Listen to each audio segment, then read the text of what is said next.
So, welcome to Scale. This is a platform where we talk about everything it takes to get your business to the next level, whether it be customer relations, employee management and leadership, self direction, business direction, and so on and so forth. So, we'll be getting right into it today. Today, we are going to be talking about how to sell your products fast, especially when nobody knows your brand. The first thing I want to say is that making sales is not the same thing as creating customers. And I think a lot of us are so obsessed with selling our products fast. And of course, that's what we're going to be talking about today. But a lot of us are so obsessed with selling our products fast that we forget that we should also be creating customers in the process. I'm sure that many of you here, you've sold your products before.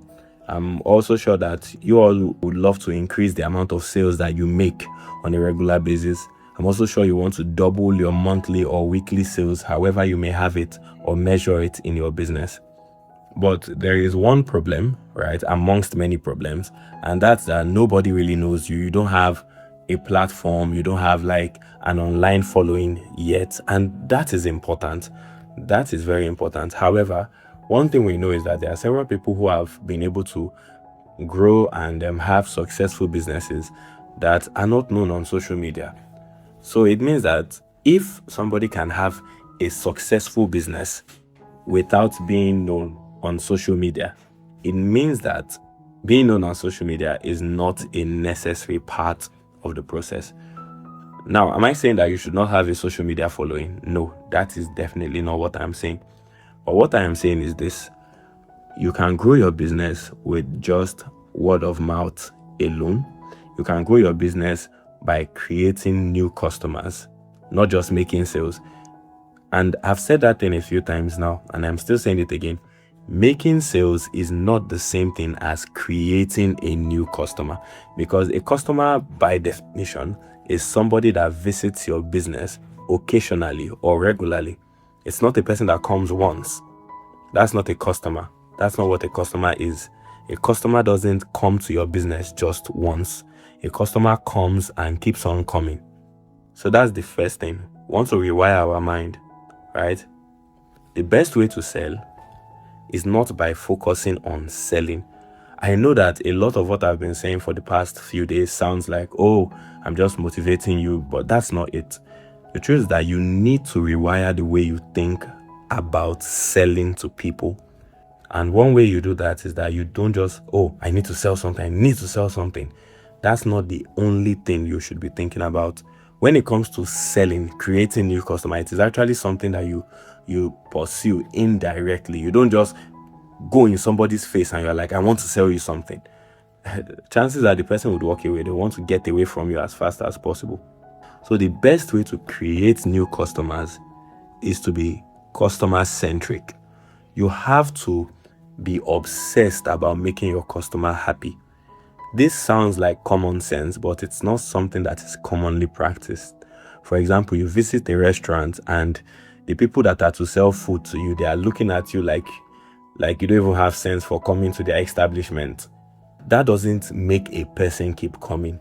Or you go to a place and you are just confused and nobody's attending to you, and the person that finally attends to you, they first make you feel like you are the one who is at fault for not knowing what to do by yourself. That's not how you keep your customer coming. And it's something you really have to be very, very, very careful about, especially as a Nigerian, because here in Nigeria, the popular culture is not a culture of honor. The popular culture is not a culture that honors people before they give you money. In Nigeria, the culture that is popular is hailing somebody when you know that they can give you money. So in other words, if you are not sure that they are going to give you money, then there's no need to treat them right. There's no need to honor them. There's no need to make them feel like the royalty that they are. But when it comes to making customers, making long-lasting customers, what you really want to do is that you want to be focused on your customers. Now, there's a long list of things you can think about, but in order to help, I've just listed out a few of them, 4 of them. So it would be good for you to have your writing materials to take notes down, because these things that we are not just teaching them so that you can have stuff in your head. I'm showing you what to practice. I'm showing you what to do this week, what to start doing from now on in order to get results in your business, in order to get more results in your business. Remember, the topic we're discussing tonight is how to sell your products fast. So I'm going to be asking you 4 questions, and those are the 4 things that I listed, 4 things that you do in order to scale, right? So I'm going to be asking, how focused are you on helping your customer solve their problem, right?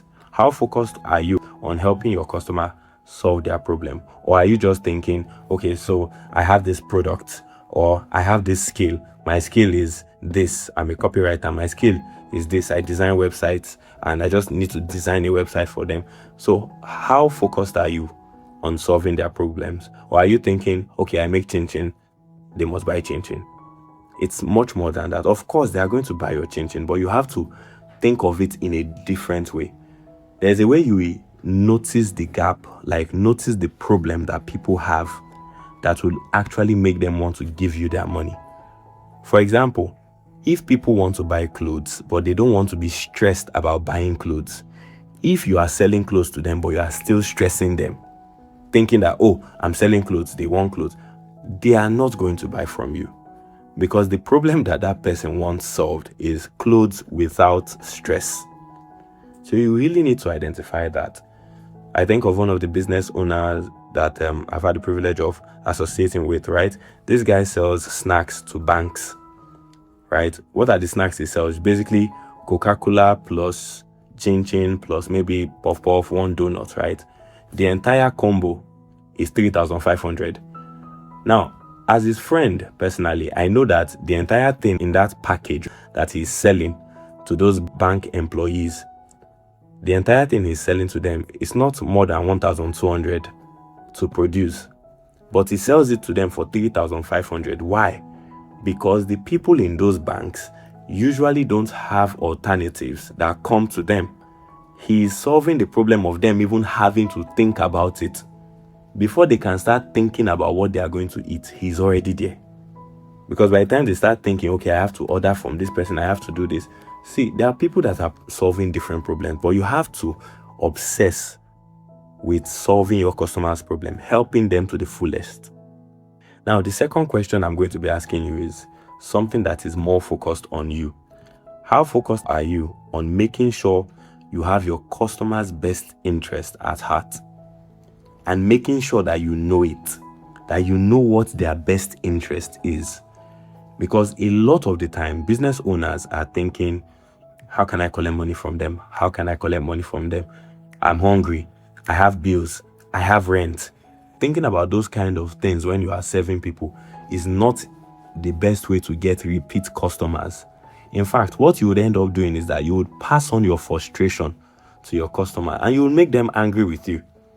Because instead of being focused on keeping their best interest at heart, what you are thinking about is yourself. It's really about serving people. That's what business is. Business is just customer service at scale. Business is just solving problems at scale. Business is just making people happy at scale. That is it. If you can make a lot of people happy, they are going to give you money for it. It is just the way it is. So now, number 3. How focused are you on treating your customers like kings and queens? How focused are you on making your customers feel like the royalty that they are? These are actually questions that you should be asking, and I hope that you are writing these things down. Because remember last week we talked about perceived value. Customers don't just see your business for the value that it has intrinsically. They actually see the value that you are able to present to them. And the way you present this value to them is by being excellent in terms of service delivery and also making sure that you give them a high quality experience as they interact with your business. So this is what it means to make them feel like a king. How do you talk to them when they enter? How do you package the goods for them? For example, if I should buy something from your business and I give it to the CEO of a company, and the CEO looks at it and the CEO is like, wow, Omo Cafes shoes, for example, Omo Cafe shoes, for example, and he looks at the shoes. They are nice, they are beautiful shoes. But when he goes on your company page and he sees that it's not so excellent, the person that I gave that gift to, are they going to think that, oh, wow, this person really honors me? This person really thinks me to be amazing? Because the experience that some brands have been able to create, to culture around their product, makes it such that the moment you give their product as a gift to another person, the person feels valued, the person feels loved. That kind of thing, your business can cultivate it too. I'll give examples. For example, many of us know Rolex wrist watches. If you buy that for somebody, the person immediately, they don't even know how much you bought it. They don't even want to know. They don't care. They just assume that it's expensive. And it may be the cheaper ones, but there's just an air, there's an aura around those products. And it's something you can create for your business as well. Of course, you have to start somewhere. But now I'm asking, how do you talk to those people when they come to your business? How do you interact with them? How do you make them feel? Right? Now, all of these questions that I've asked so far, they are actually talking about the same thing, customer service. And the final one is, how focused are you on serving your customer? All 4 questions are just variations of each other, just to make sure that the point is driven home. How focused are you on customer service? Because many business owners, including some of us here, don't train our employees on how to properly speak to the customer when they come. What should they say? What should they not say? How should they behave? How do they receive payment? How do they react when payment is not coming as it is expected to? What happens when a customer asks for credit? What happens when a customer says they want to buy now but pay later? What are the guidelines that you've already put in place? How are they going to react? Because of course, you might not be at the level where you can say, hey, anybody that comes, give them credit. You might not be at that level. But how do they tell the customer, no, we cannot give you credit? How? How do they tell the customer? There has to be a way. You see that a lot of this is about being introspective about your business. Being introspective about your business and making sure that the customer is the most important person in your business. There are many examples that I could list. Examples like the Rolex, Amazon. Amazon focuses so much on the customer experience in terms of speed and pricing. You might not be able to do what Amazon is doing yet. Amazon can compete on speed, they can compete on pricing. You might not be able to compete there, but you can make your customer feel like the most important person in this world, and they will want more of that from you. So a gentle reminder, remember that today we're talking about how to sell fast and keep on selling. So I've already said this before, the most important thing for your business is creating and keeping customers. Everything and anything you do in your business is done towards that eventual end of creating a customer. You are not just trying to sell a product, you are trying to create a customer. Because I do business consulting for firms and agencies. When I analyze the report sheets, the quarterly report sheets of these enterprises, I often see that these guys, they've done sales for like 100 customers. But those 100 customers that they did sales for last month, they didn't come back this month. 0 came back. But imagine if you sold to 100 people last month, and out of those 100 people that you sold to last month, even just 50 came back. It means you already have 50 new sales without having to look for more customers. We need to change the way we think about business, because a lot of people think about business like hunters. And hunters, they go into the forest, they catch it, they kill it, they eat it, it's over. We need to start thinking like farmers. And how do farmers think? Farmers think, I plant a tree, I water the tree, I harvest from it this year, I harvest from it next year, I harvest from it again and again. Depending on the nature of the tree, you can harvest from that tree until you die. So once again, I'm saying it, there is a big difference between making sales and creating customers. I am intentionally repeating these things because there is need for emphasis. Now, if you think about it properly, you are going to be getting regularly repeating sales. And that's actually what I train a lot of businesses to do. I train them to improve their monthly recurring revenue. And the way you do this is by creating customers. You must understand that service, value provision, is the end goal of any reasonable business. So write it down. As long as I am a reasonable business owner with a reasonable business, service and value provision is the number one thing on my mind. Because you are not just thinking, let me carry my product, let me carry my skill and talk somebody into buying it. That's not what you are doing. What you are thinking is not, let me use my words to manipulate this person into buying. No. What you are thinking instead is, I want to help this person make the best buying decision possible. That's what you are thinking. I want to help this person make the best buying decision possible. You are finding out what the customer wants or needs. You don't just take your product because it is what you have and you try to force it down the customer's throat, whether they need it or not. That's how you get people avoiding your business. And that's what a lot of people do. I'm sure that many of us have been in some of these open markets in Nigeria where you are just trying to walk down the street. Maybe where you are even going is not related to what they are selling, but they are dragging your hand, come and buy, because they believe they can force their product on you. I'm sure that many of us have also imagined how irritating, how annoying that feels. Now, many of us might not be doing that, but we might also be doing that.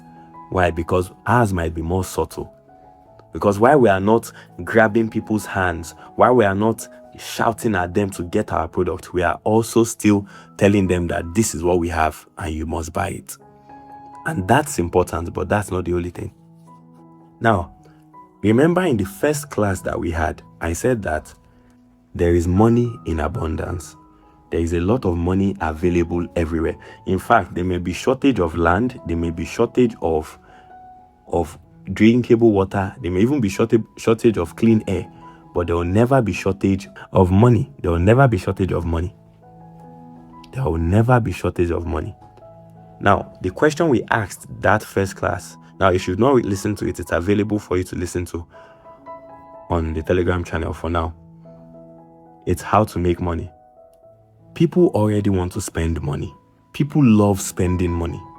And people like taking credit for what they bought. For example, if you had a phone that you've always been dreaming of and you wanted to buy that phone or a laptop, when you go to the market and you finally spend your money on it, what will you say? You won't say somebody sold it to you. You say that I bought it. And you would say it proudly because people love spending money.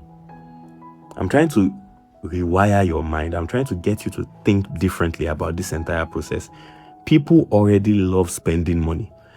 But when you are not focused on making them happy about spending their money and you are just trying to force a thing on their hand, what you end up with is somebody with something they are not happy about.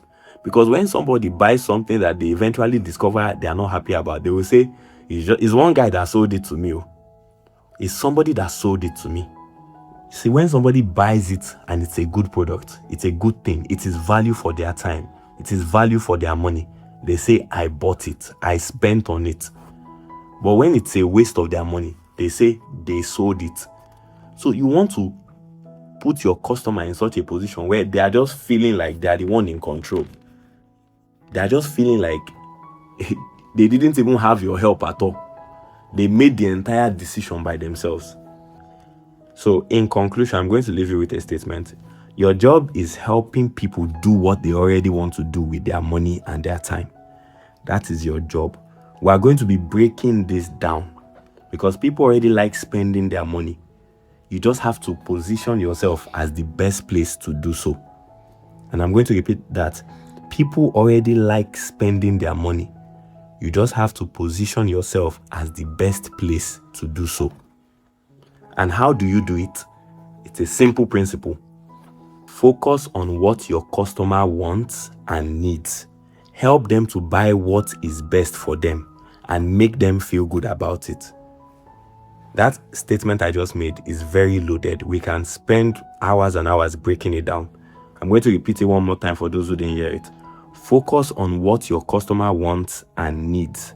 Help them to buy what is best for them and make them feel good about it. That is the simple formula.